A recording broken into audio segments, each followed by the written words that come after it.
We are back for another exciting FF1600 series.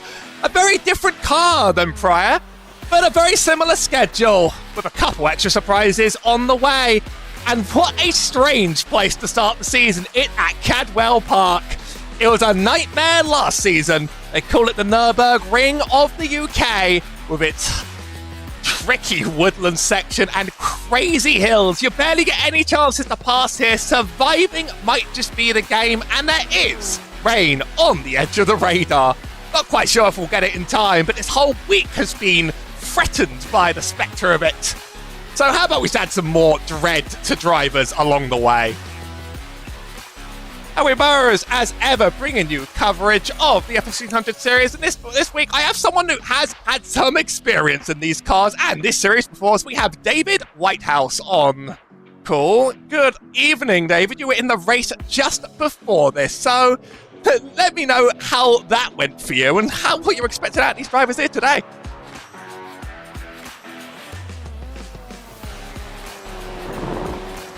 Expected rain, and it didn't come. But especially on the opening lap, you've got 3 or 4 very fast corners to get the whole pack through, and if you don't get through there, you're in trouble. So it is really one to watch in terms of the opening lap. I mean, I did see a car go upside down in my spectate of that opening race. And yeah, their rain didn't quite come. I'm not quite sure if it's going to hit properly this time as well. It's sort of on the edge of the radar, looking about 20 to 25 minutes away. A bit of time passes between practice and qualifying. And then we get into our race. A couple new drivers and a couple old ones. I don't quite see last season champion Anne Bedmer, who may be taking the first week out of the schedule. And this fog absolutely tormented the first round of the Skip Barber series, now being handled by some very, very trustworthy hands. You could hardly see anything. Well, looks like I've been given the week 1 curse as well on the track. Would like to shout out the series sponsor for this championship. Our series sponsor for this championship. That's helping bring you this broadcast. Thanks to FILMBIL.NO. Still, as ever, providing any service you can imagine regarding vehicles and stunt cars and emergency vehicles for movies. I found out today that if you're in the area, you can also register your car with FILMBIL.NO, and they can completely manage the whole process to potentially get it into a production down the line. Check out the URL if in the area, and if you have any interest in cars yourself, there might be more to it than you can possibly imagine. A few minutes to go in qualifying, and how is the schedule looking? How are the drivers looking out? Tom Bland is a driver I've not heard of before. I have a lot of experience with Tom. Didn't see him at all last season. What do you know of him? He's part of Dario's Scuderia Dunkersaw team, so Tom Bland is pretty much as quick as Dario Frattini in these Formula Ford cars, and he's been off doing a lot of LMP3s recently. Oh. The LMP3 car is something that absolutely addicted me 2 seasons ago. I've eventually lost my mind because, like, GT4 drivers are the worst. I mean, have you encountered any of them? But I have become very, very, very aware of just how fun those cars are. So seeing drivers George Streetley, you were covered a lot of this season. About 2 seasons ago, you definitely know a good amount of this field. Apparently, you might know a few that I have never met. Good to see a nice turnout with 2 splits on this field as the drivers just finish off their qualifying now. Only driver yet to set a time here is Frederick Surley. We can barely see anything, but maybe the roll bar will help us. And my apologies if there's anything wrong with any of the designs today. Trading paints wasn't working until about 5 minutes before live. I think it's going now. What a miracle. Looks like Frederick not going to be able to get a lap quite hooked up here. Yeah, no, it's not quite hitting the apexes through some of them bends, but he heads down the hill here, where this is where it starts to get interesting with the whole circuit, because it gets so tight and twisty. I could see the 2-time soft race champion Daniel Tufts in 3rd place. He obviously lost his title last year, but he's already won it twice, and Tim Hendrickson's won it twice. So it'll be really interesting to see if we get a newcomer, or can somebody like Daniel Tufts just step forward again and take that title back. Tim Hendrickson has definitely been tormenting the Skippy drivers in exchange after his run of domination, I think. This lap won't be considered valid. I think there was a massive off-track cut there, but we had to witness that terrifying woodland section. I can't hook a lap around here in an MX-5 in the dry, let alone anything else. I don't think that lap's going to count, but it's a good preview for what's to come. Starting grid mostly settled. We should pretty much now run through this before the race gets going, because I don't think another lap's going to be quite hooked up in time. Expect to see Christopher Cash on pole alongside George Streetley. Looks like we do have two teammates in arms, a new name to this channel though, on the P2 position. Daniel Tuff sits in P3 alongside Tom Bland in P4. That is indeed the Dinosaur car. Dano Brown in 5th with Alexander Istad in 6th. Alongside James A. Barrington and Erwin Paul. That FILMBIL logo, I'm saying, they have expanded their operations on these teams since then. I'm seeing it everywhere on the grid. Eric Van Spiker is in 9th with Alistair Morton in 10th. Jake Foster sits in 11th with Florian Usch in 12th. That's the best I'm going to try at it. That's a challenge. And at the back of the grid, we will expect to see Jacob Pluzek and Frederick Surley, who's running another lap for practice's sake right now as time runs down on the session and we get ready to gridding. So it's hardly going to be a bumper-to-bumper challenge of drivers aren't going to be challenging each other for position, but they're going to be trying to survive out here, and it certainly is hard. Which part of this has been the hardest for you? It's got to be the bit over the hill. Obviously, you get the images of cars and bikes wheeling over that hill, but it's just making sure you're in the right gear early enough to get up over the hill. And I did see a nod to Eddie Jordan in one of the liveries near the back of the grid, so it's great to see that somebody there remembering Eddie for the driver and manager he was. I was about the last generation that really knew and grew up with Jordan's cars. They were always absolutely outstanding on the grid, and I was saddened, much as many others were, with the news of his passing. But with many old generations pass on by, I like to think that we'll have new generations of idols very much down the line that we'll be remembering a very, very long time from now. Good to see the old Buzz and Hornets car out there on the road. We're going to have some fun in the rain, Only 2 left to grid. Sounds like the grid. Sounds like they're pretty excited to get it going. Only James A. Barrington will hit, and I'll have to try and find an angle that isn't completely destroyed by the fog today. You can hardly see anything over these hills, and that isn't going to help anything at all. 2 identical-looking cars on the front. It's Chris Cash and George Streetley. And going to be running 20 minutes, an estimated 14 laps. And that's dependent upon whether the rain comes to haunt the field. Indeed, all drivers are on the grid. I do see raindrops coming in from the sky already. They've come in to make this a spicy start indeed. Just on cue, just on time. We are green. Not sure how the conditions are going to be off the road to begin this one, but Christopher Cash gets the better launch off the road. Not too much spray off the rear of these cars. As we begin flying up that first hill, the 1, 2, 3 stays pretty stable. Daniel Tusk behind, and the rest have broken quite significantly with 2 wide between Istad and Brown here. I think Istad's just going to have the advantage. Probably that rain not doing much for the conditions right now, but with that coming just on time, this race is going to rapidly get a whole lot worse. Yeah, and it's a great start by the front 4. They just made a little bit of a gap to the rest of the pack behind, and I would kind of expect that. I know Nido Braun was 4th in the race previous, 4th or 5th, so he's really got his eye in for this circuit, but we did not have the rain. It was meant to come near the end of the race, it didn't do so, so we now got Tom Bland now attacking George Streetley as they get to the tight part of the circuit. Everything about these corners strikes fear into my heart.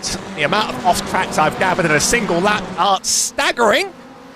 But everybody's just about surviving through today. I seem to recall Daniel Tuff's car being thrown upside down in warm-up from the little I was able to catch, but all have just about made it through cleanly right now. fresh slate, fresh championship and all. Alex Istad well off the road, going wide. We have seen drivers disqualified from these races before. You get 17 X's and then you are down. So 1 or 2 contacts plus the incredible array of off-tracks here could turn deadly very quick. But for now, we've had about the cleanest first lap you can expect on this track. Yeah, it's a very clean, especially in the wet conditions, but it's Christopher Cash just slightly pulling away down from Streetley. Tom Bland trying to keep that pressure on, and our former double champion Daniel Tufts sitting there in 4th, just taking a watching brief. It's normally the way Daniel races. Takes a watching brief, and also, like you said, he doesn't want to be upside down on the opening lap like he was in the warm-up. Well, we have some drivers that are down and out. That looks like Nado Brown has been sent for a tumble down the order. His car's still alive, so it could have been just a spin. Let's take a quick little look at what may have just happened to him. Was running fairly far up the pack. There's contact, I think, with the 2 car from behind. We'll be able to get the chopper of that and get one more angle. Not nearly as dramatic as the worst of incidents could have been around it. No, he's just tried to pull across and squeeze the 2 car on the outside, which is fine. Didn't really cut across him, but just didn't give him that braking area. Sort of like you're told to give braking area to lorries on the motorway. And we got a spinner behind. Car back. Erwin Paul has self-spun and caused a bit of a traffic jam. He might have even damaged the car. Do we get a fast repair in this series?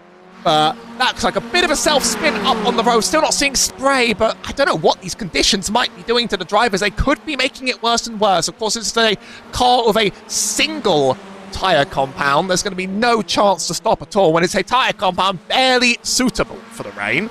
So drivers are going to have to run with what they've got. That is a meatball flag for Erwin Paul. He's taken some serious damage there. He's going to have to take that fast repair. Yeah, well, the series sponsor may be on the side of most of these cars, but 3 of them at the back of the field at this moment in time as this battle continues on, with Jake Forster just leading this little pack of 3 with Van Spiker and Morton behind.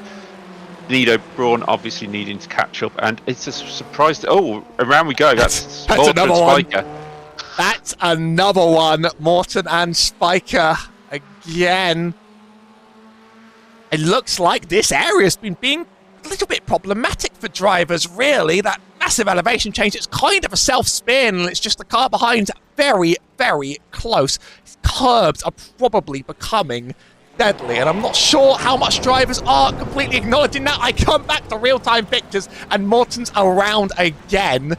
So, I mean, I could hear the skidding as the camera was coming back, and I thought, oh no, he's back and around. Not quite having the big one that we had last season when we had the wet race at Dunnington Park. There's a lot of single self-spins, but I got to be pretty certain now the weather's having an effect. That's Christopher Cash. Around and backwards. This is becoming a survival challenge. Yeah, it's a big surprise to see Christopher Cash.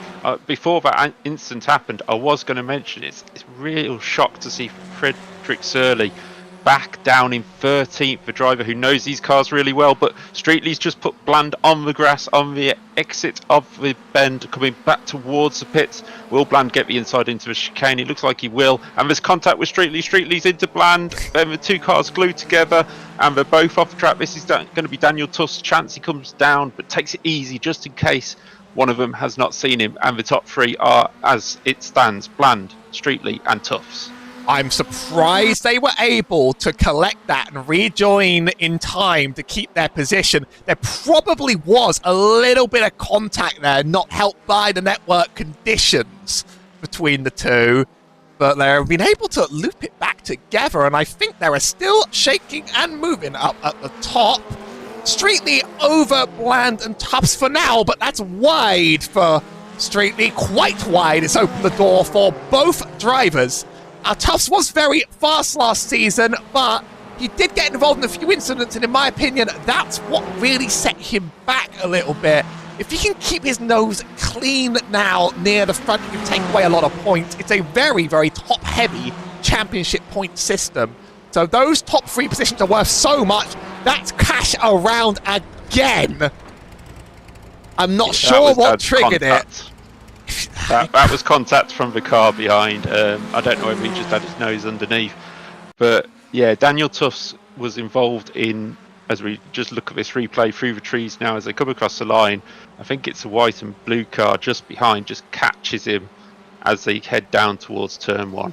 Yeah, that is just a little nudge there from the outside on the wheel, and that's a meatball flag as well. He's going to have to serve that one and get the fast repair in the pits. We're losing drivers like flies. Maybe there was some mad genius behind setting this up here. Lots of battles happening elsewhere. It's very hard to follow. That's Jacob Zulek, who I've seen around on the track a few times, making it past Florian Ust. We're having more battles than I thought in that sort of like mid-pack. I'm trying to watch this top 3 because one of them might just run away with it, or one of them might just have a horrific incident we have to catch. It's very hard to really quite follow. The extent of these battles is Jake Forster. And he's not going to make it around Florian. Here's contact for him. He's around as well. It does not stop here on this track today. Quite a few sore feelings possibly coming out of this one. I almost don't want to know what the debrief is going to sound like. Well, as he's wearing the Buzzing Hornets uniform on his car, I think it's very much a Ralf Schumacher kind of debrief it's going to be, and it normally involves running into his teammate when he was in a Jordan, so not quite happening here. But going back to Daniel Tufts, I was speaking about him being the double champion, but the first year he won the soft race championship, I think he had one good finish in the first half of the year, and then just went on a tremendous run of victories in the second half of the season, which made him be claim his first soft race championship. So the consistency can be there with Daniel, but he does get involved in a couple of incidents. I can see spray coming from the rear of these cars. We can say it has definitely gotten wet. That's Istad getting ahead of Barrington. And you mentioned Ralf Schumacher. I don't think he's going to be having a Spa 98 Damon Hill recreation in a race like this, as us is only down in 8th. Although there could be enough incidents to make this day. Tom Bland looks like he's absolutely started running away 2.5 seconds down the road with not even halfway done, and it feels like we've had an entire calamity ahead of us. Now, I think Chris Cash has actually retired from the race. He would absolutely be out there again if he wanted to be. You get that instant first repair in this D-Class iRacing series, and it looks like he's parked it. Oh, he is not. He's going out again.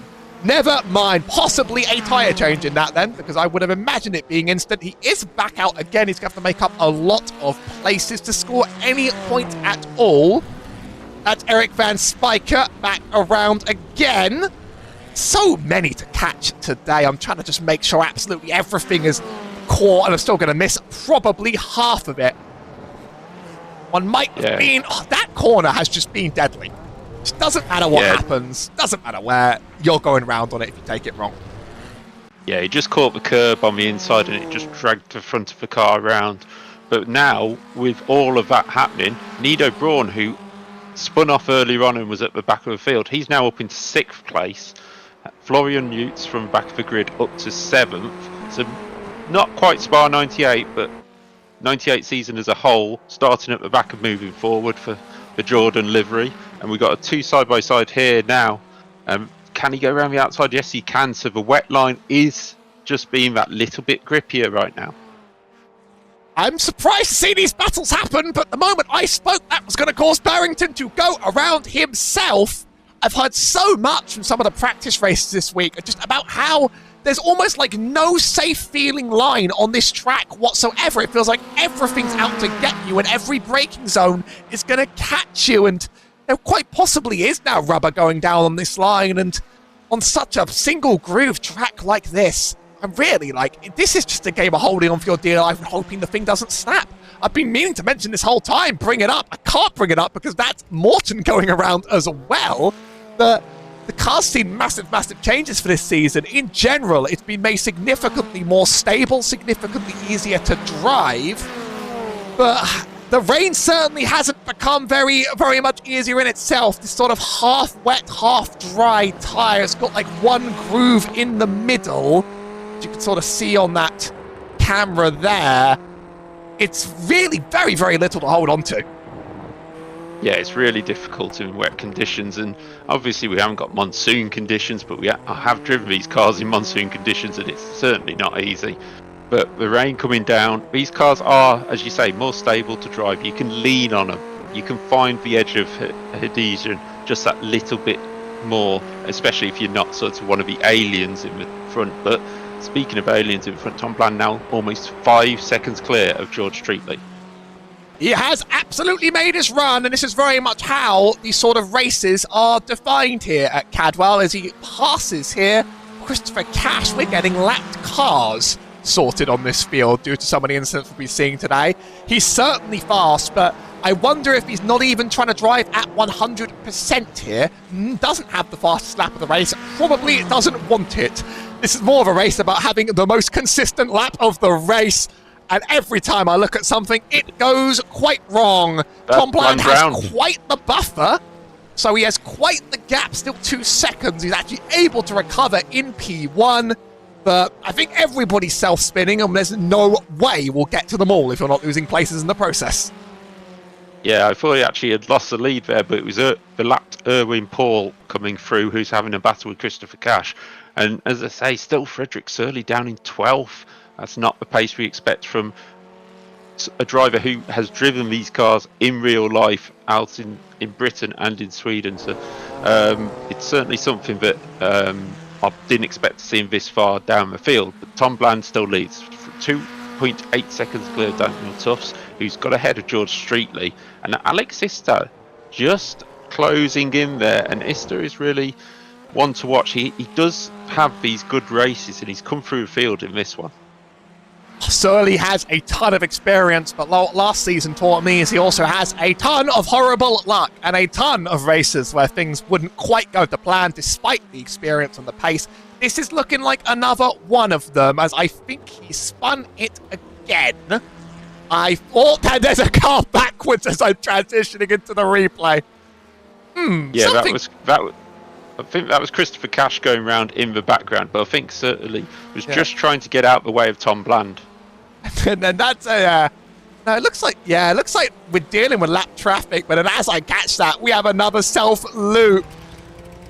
And Surly, I come back and he's done it again. So I think whoever I look at has the magical powers of adhesion. That's Daniel Tufts. He's lost so many places the moment I wasn't looking, from second down to fourth. This race has been absolute carnage. Let's see if I can actually catch the Daniel Tufts. Here it was. Oh, I hate hitting that rewind button, but you know, sometimes you just miss it. You just miss it in the moment. And it's that the left-hander going up the hill. I can't tell. My eyes aren't working properly today, and it's thrown off so many drivers, and that's now the wettest it's ever been. Tufts back in fourth. It's not over for any of these drivers. An estimated 4 to go. We're expecting 13 laps at current pace, apparently, although that could rapidly swap around. And really, nothing is certain for anyone. One thing is for certain, Tom Bland has pulled that gap out again, 6 seconds. When he's not spinning, he is running it fast. And then when he's running it fast, he's able to build up a gap for if he does spin, he's able to save it in time. He's really having the race of a lifetime here. And it's good to see him back on the field and back to possibly dominate. Yeah, one of the last times we saw Tom Bland in the soft race, he was actually racing against a Works Porsche driver at the front of the field. So it's in real life. So it's really, for Tom Bland, he does turn up every now and again and just put in these dominating performances. But then when he comes through the field, sometimes he has them instants which just hold him back. And with Daniel Tufts there, I think he just got on the racing line while it's a little bit slick with the rubber, and around it goes. It just does not slow down. Lots of lap traffic here for Alexander Istad. The 4 George Streetley's for position. I think it's hard to tell. Oh, yes, George Streetley for position, and it's Chris Cash in the way. The cars will be exactly the same. Here are 2 cars that are going to be battling for position. The Streetley just gave up a lot of time near the top of that hill. We could be seeing a duel for P2, but I must warn these drivers from my perspective where they can't hear me that if there's a mistake up ahead and you run too close, you are going to have problems. And I've just noticed Jake Forster has been disqualified. He has eaten the grass one too many times with an off-track and possibly a little bit of car contact. Here's Jake Forster's car on this race. Don't say that 17X is lenient in a race this challenging. I think that's the off-track, and break. that's going to send him out of the session. 17 incident points, just a few contacts and spins. Here's Nado Brown. Already his car's a bit damaged. I think there might be another incident. Another self-spin. Eric Van Spiker also caught another self-spin in the meantime, but we can't catch them all because we do have some chases left to go to finish up this race. Streetley has held a gap up ahead. Further behind, Nado Brown's looking to challenge Florian Usch, who has made it up to 6th place.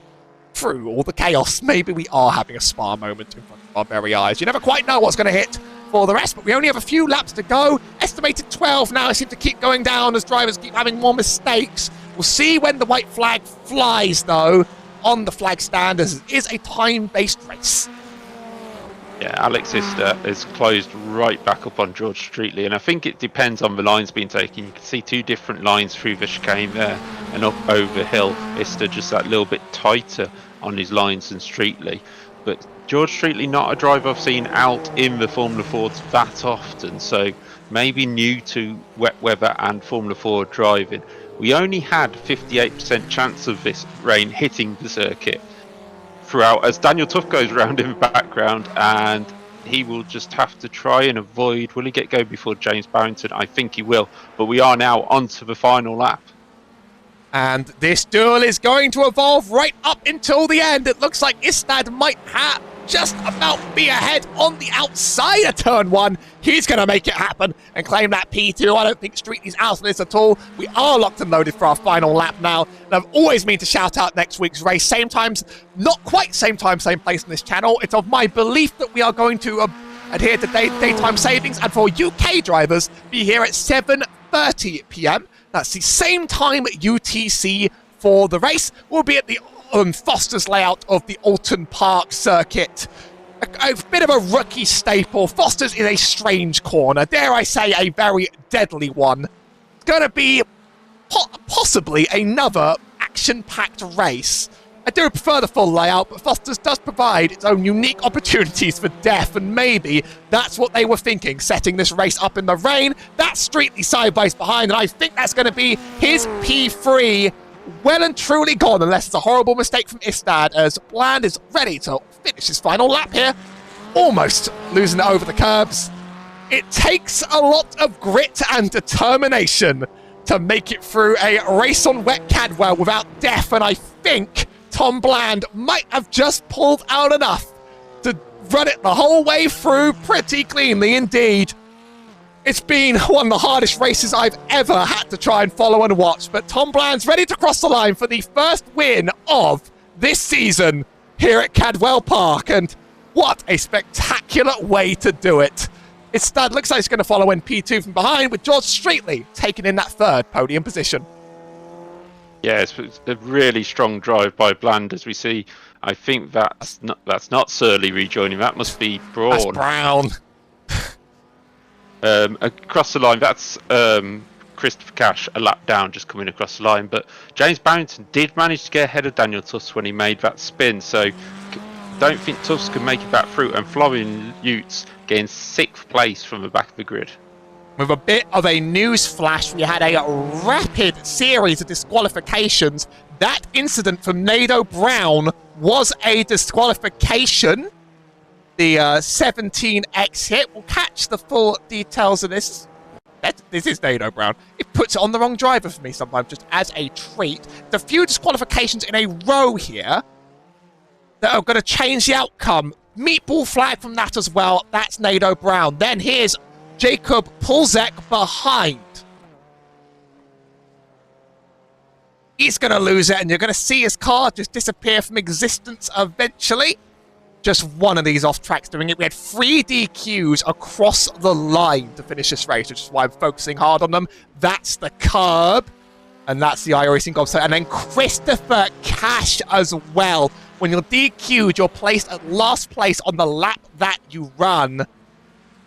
does cross the line. Quite possibly that it might not be a true DQ. That could have just happened right after the race finish, which doesn't really count in my books, but I've been told by my software there's a DQ on that.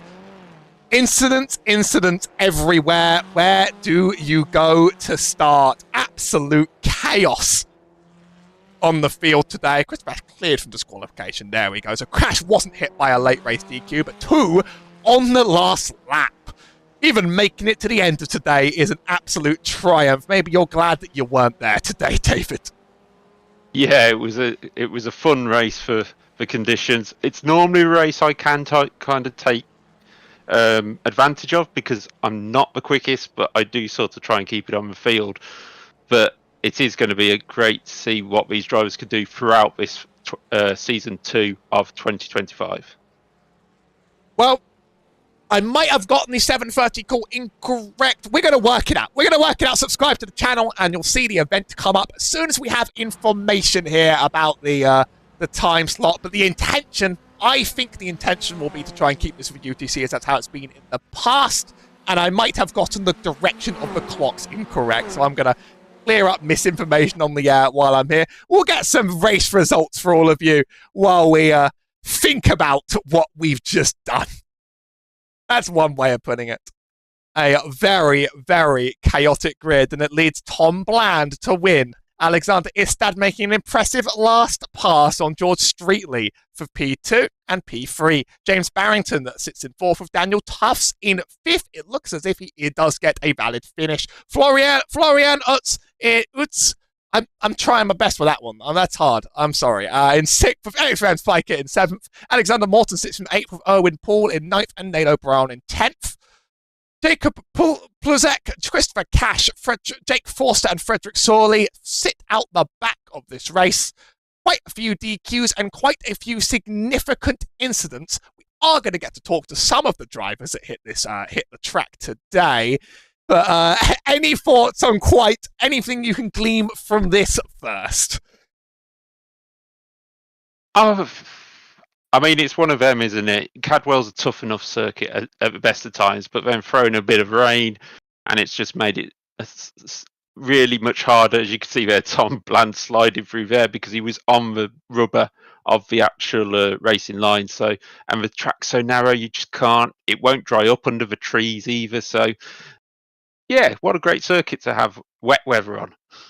That is sure one way to start an iRacing season. Just put them in the hottest frying pan in the world.